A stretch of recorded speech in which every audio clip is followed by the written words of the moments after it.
आम्ही सर्वजण सन्माननीय राजसाहेबांचे आशीर्वाद घ्यायला आलो होतो।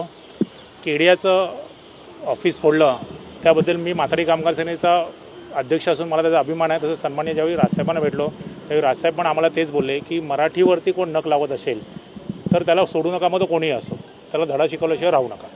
आज मीरा भाईंदर इथे आंदोलन होतं, त्याला परवानगी नाकारली। अजूनही तिथे मोठ्या संख्येने प्रत्येक मराठीसाठी मराठी माणूस असेल किंवा आपल्या पक्षाचे कार्यकर्ते पदाधिकारी असतील त्यांची धरपकड सुद्धा गेली, नोटीस दिल्या, अजूनही तिथे धरपकड सुरू आहे। अशात आता या घटनेसाठी सुद्धा मीरा भाईंदरमध्ये माथाडी संघटनेचे पदाधिकारी किंवा तुम्ही पोचणार आहात। आता हे सर्व झालेलं आहे, साहेबांचा सन्माननीय राजसाहेबांचा आशीर्वाद घेतला। आता आम्ही सर्वजण इकडनं जे 200-300 लोक आहेत ते सर्व तिकडे जमा होतो आहे। बाकीचे अर्धे लोक रस्त्यात आम्हाला भेटणार आहेत। मला वाटते एक अर्ध्या एक तासामध्ये अजून 4-5 हजार लोक मुंबईतनं मीरा रोडमध्ये पोहोचतील। साहेबांनी काही आदेश दिले त्याबद्दल काही सांगितलं की आंदोलन सुरू आहे, अनेक पदाधिकारी सर्वांना माहिती आहे, मराठी माणसांना माहिती आहे, आम्ही तर पक्षाचे पदाधिकारी पोहोचतो आहेत। पण ज्या सामान्य लोकांना कळतं आहे मुंबईमध्ये की मराठीची गळचेपी होते, मराठी माणसाला कुठेतरी पोलिसांकडनं त्रास चालू आहे किंवा जोर जबरदस्ती चालू आहे, त्यावेळी मराठी माणूस पण आता मीरा रोडला मीरा भाईंदरला जायला तयार झाला आहे। साहेबांनी काही आदेश काही मत व्यक्त केलं का मराठीसाठी जिथे जिथे मराठीवर अन्याय होईल तिथे तिथे महाराष्ट्र सैनिक राजसाहेबांच्या आदेशाची वाट बघत नाही, स्वतःहून पोहोचतो आणि साहेबांनी आदेश दिला तर त्यापेक्षा जास्त लोक पोहोचतात। अनेकांना ताब्यात घेण्यात आलेलं आहे। खरं तर एक व्हिडिओही समोर आलाय ज्याच्यात संतोष धुरी यांना बॅनिक्वेट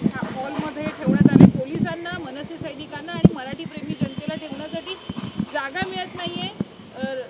कशा पद्धतीने बघताय हे आंदोलन चिरडण्याचा त्यांचा सर्व जो सरकारचा प्रयत्न आहे तो आम्ही हाणून पाडणार आहे, कारण का मुंबईतनं आता एवढे लोक तिकडे जायला लागले आहेत। मला नाही वाटत की आज दिवसभर पोलीस प्रशासन पण कुठे उभे राहून लोकांना थांबवतील। या आंदोलनामध्ये सहभागी होत असताना साधारणपणे तुमचं प्लॅन ऑफ ॲक्शन नेमकं कसं असणार आहे? कारण तुम्हाला सुद्धा अनेकांना नोटिसा बजावण्यात आलेल्या आहेत, तुमच्यासोबत इतर पक्षांचे लोकही यात सहभागी असतील का? हा मोर्चा मराठी माणसासाठी निघणारा मोर्चा आहे। मराठी माणसाची गळचेपी होती आहे म्हणून हा मोर्चा चालला आहे, कारण का ज्या विशिष्ट भाषेतील लोकांनी मोर्चा काढला होता ते त्यांच्या भाषेची ताकद दाखवण्यासाठी काढला होता आणि ते मराठी माणसाला दाबण्यासाठी काढला होता, दबावतंत्रासाठी काढला होता। म्हणून त्यांना महाराष्ट्रामध्ये येऊन जर मराठी माणसाला ताकद दाखवत असाल तर मराठी माणूस कसा आहे सांगायची गरज नाही। आपण शिवछत्रपतींचे वंशज आहेत छत्रपतींचे, त्यामुळे त्यांना एकदा हा दणका दाखवलाच पाहिजे की मराठी माणूस जागा झाला तर काय होते। सरकारमधील मंत्री प्रताप सरनाईक हेच या मोर्चात आता सहभागी होऊ लागलेले आहेत। एक प्रकारची गळचेपी मराठी माणसाची आहे म्हणून ते स्वतःच्या मोर्चात सहभागी होऊ लागलेले आहेत। कसं बघताय तुम्ही याकडे? मी त्यांचं अभिनंदन करतो। एक मराठी म्हणून एक मराठी माणूस पुढे आला, त्यांनी बघितलं ना की शासन कोणाचं आहे, मी कुठल्या पक्षात आहे, असे सगळ्याच पक्षातील लोक एकत्र येऊन मराठीसाठी झगडले तर माझ्या माय मराठीला कोणी नक लावू शकणार। परंतु सरकारनेच आदेश दिले आहेत की अशा पद्धतीनं मोर्चा काढायचा नाही आणि दुसरीकडे मात्र शिंदेंचेच मंत्री महोदय हे तुमच्या आंदोलनामध्ये सहभागी होत आहेत। आता काय झालं, ही रिक्षा आहे, ही कुठेही चालली आहे, त्यामुळे ह्याच्यामध्ये कोण बसायला तयार नाही आहे।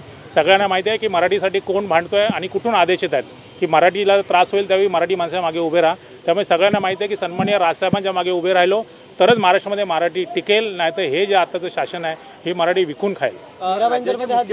पोलीस महासंचालकांकडे नाराजी व्यक्त केल्याची माहिती मिळते की या मोर्चाला परवानगी दिली नसल्यामुळे त्यांनी नाराजी व्यक्त केली। काय वाटतं तुम्हाला या मुख्यमंत्र्यांच्या भूमिकेमुळे? तिकडचे जे तहसीलदार असतील, जिल्हा अधिकारी असतील, ह्या लोकांवर कोणाचा दबाव आहे तुम्हाला सांगायची गरज नाही आहे। सन्माननीय मुख्यमंत्र्यांना माझी एकच विनंती आहे की साहेब मराठी माणसाचा अंत बघू नका, एकदा मराठी माणूस पेटला तर काय होतं तुम्हाला महानगरपालिकेमध्ये कळेल।